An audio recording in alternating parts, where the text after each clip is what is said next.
Assalamualaikum warahmatullahi wabarakatuh. Selamat sore para pemirsa Pagak TV dimanapun Anda berada.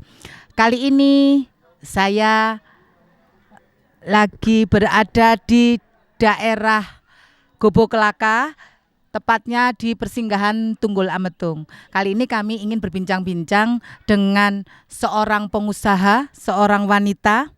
Beliau adalah pemilik Persinggahan Tunggul Ametung. Beliau adalah Ibu Ide Suyardi. Beliau adalah seorang single parent, ya, yang akan menceritakan kenapa beliau bisa memilih tempat yang sangat indah ini, ya, akan menceritakan secara detail. Monggo. Terima kasih. Assalamualaikum warahmatullahi wabarakatuh. Hari ini saya diberikan kesempatan untuk menceritakan awal mula adanya Persinggahan Tunggul Ametung ini. Jadi sebetulnya Mbak Rosa ini adalah untuk peristirahatan dulunya. Kebetulan suami di Surabaya, jadi pengen tempat yang dingin. Kebetulan di lereng Gunung Bromo. Ini kalau malam cukup lumayan dingin dan suasananya juga bagi orang yang seusia saya, kebetulan saya single parent, jadi pengen di hari tua itu menikmati suasana yang betul-betul beda dengan pada saat saya banyak aktivitas. Kebetulan dulu saya berada di Surabaya.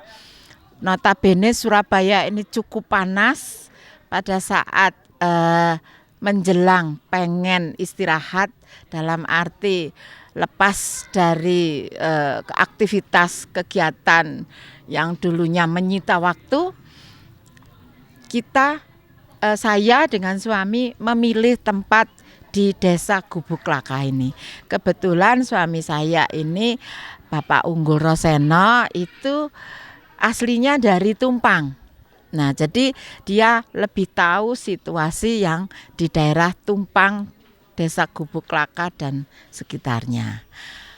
Awalnya ini untuk istirahat. Kebetulan teman ini banyak yang di Surabaya dulunya. Pada saat dia datang ke tempat kami, itu memang di sekitar Gubuk Kelaka ini banyak homestay. Tapi saya inapkan di situ pada nggak mau. Maunya itu ngumpul jadi satu.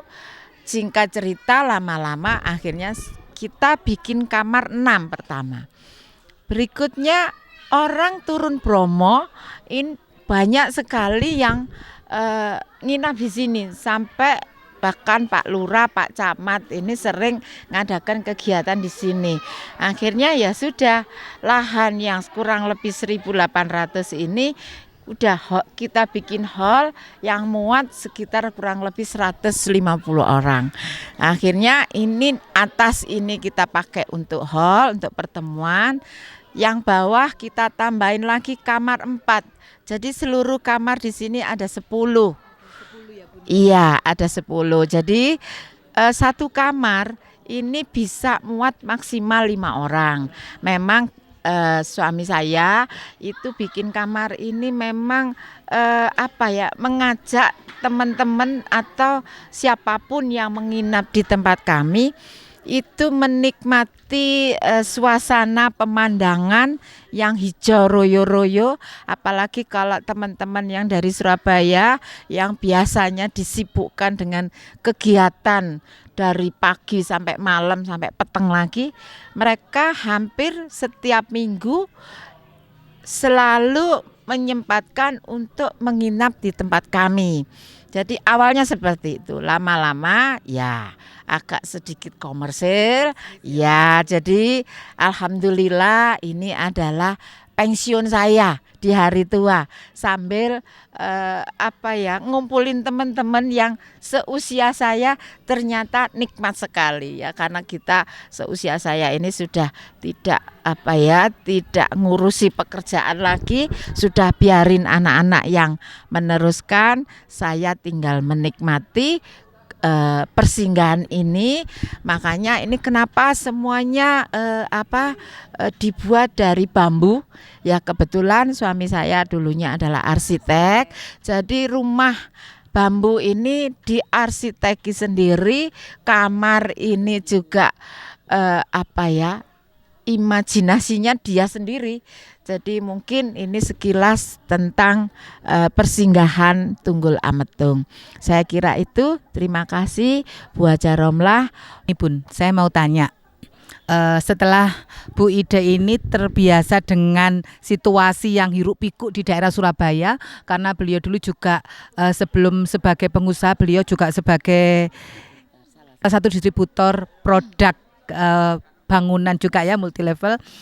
Saya mau tanya Bun, bagaimana cara panjenengan dengan suasana seperti itu terus masuk ke suasana yang benar-benar pedesaan, sepi dan hampir seperti di hutan ya Bun ya. Jadi para pemirsa bisa melihat pemandangan di belakang sana.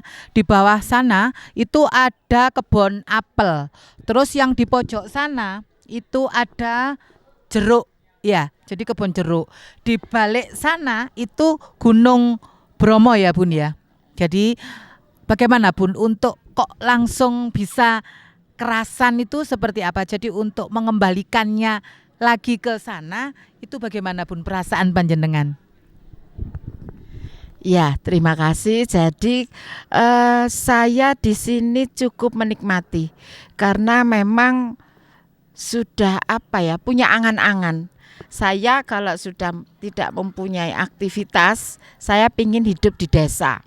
Kebetulan suami pun juga berpikirnya sama dengan saya. Jadi saya pengen di hari tua itu benar-benar bisa menikmati sudah lepas dari bisnis yang dulu ya, walaupun sekarang masih ada kecil-kecil tapi tidak seperti dulu ya. Jadi bedanya ini Mbak Rosa ya, yang saya rasakan kalau saya di Surabaya, kebetulan rumah ini juga ada di Surabaya. Kalau saya di Surabaya, saya lagi ngobrol atau duduk-duduk di halaman di rumah di teras. Orang lewat itu nggak ada yang nyopo, nggak ada yang nyapa. Padahal tetangga. Tapi kalau di sini ibu-ibu itu pagi dia naik ke gunung sambil kadang nggak pakai alas kaki, pakai selendang untuk bawa pulang kalau dia pulang lagi ke rumahnya masing-masing di desa ini. Itu setiap orang itu selalu nyapa. Nah, itulah bedanya orang kota sama orang desa. Jadi makanya kenapa saya lebih kerasan di Gubuk Klaka ini, karena ada sesuatu yang tidak pernah saya rasakan dulu pada saat saya di kota besar. Jadi memang Surabaya kalau untuk cari duit itu menjanjikan, tapi kita harus pinter-pinter ya. Tapi kalau di desa itu bukan tempatnya sebetulnya, tapi kita tinggal menikmati hari tua. Iya, sambil menyelam minum air, menikmati Iya, jadi ini pensiun saya. Iya, saya kira itu. Ini Bun, terkait masalah, kan ini masa pandemi ya Bun ya, masa COVID. Untuk kamar-kamar yang panjenengan sewakan, ada kan memang sekarang lagi ditutup ya Bun, tidak diperbolehkan. Bagaimana untuk menyikapi hal seperti itu? Apa yang jenengan lakukan? Saya lihat kemarin jenengan juga sebagai warga daerah Gubuk Klaka ini juga mengadakan baksos ya Bun ya. Kebetulan beliau juga anggota Perempuan Kebaya Malang Raya PKMR, Ketua Bidang Sosial, otomatis untuk mengaplikasikan sebagai pemilik persinggahan Tunggul Ametung dengan kegiatan-kegiatan yang saya sebutkan tadi terkait dengan masa pandemi, gimana Bun cara menyikapinya?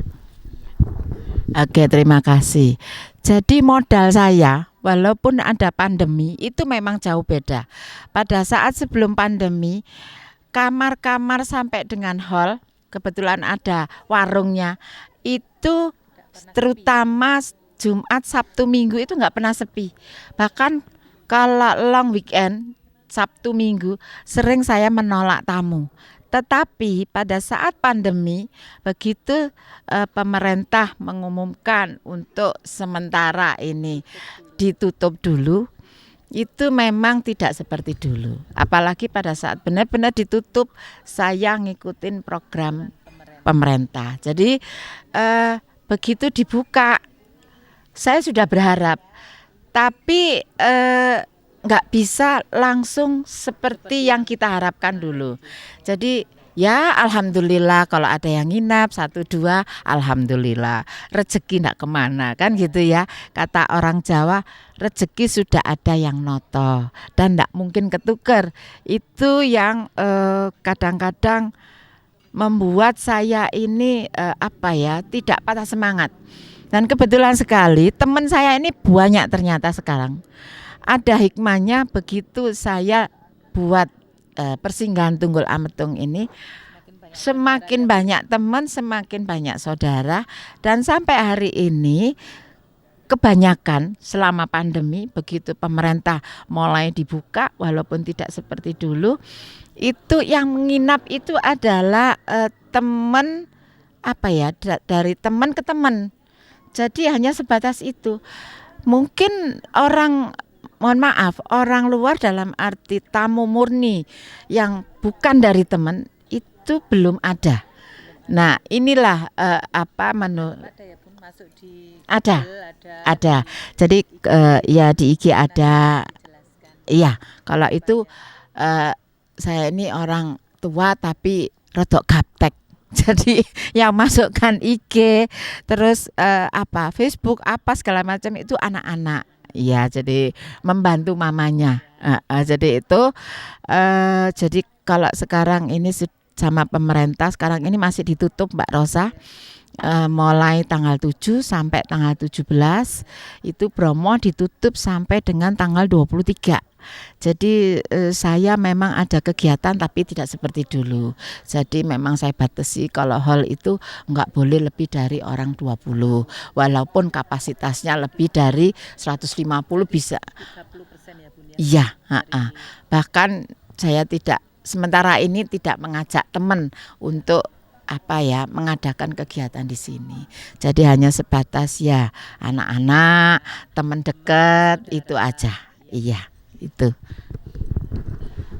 Tinggal satu Bun pertanyaan saya. Ada waktu sedikit sebagai pengusaha karena pandemi ini, apakah Bu Ida ada merasa ini rugi atau ini harus seperti apa yang membuat panjenengan itu kecewa?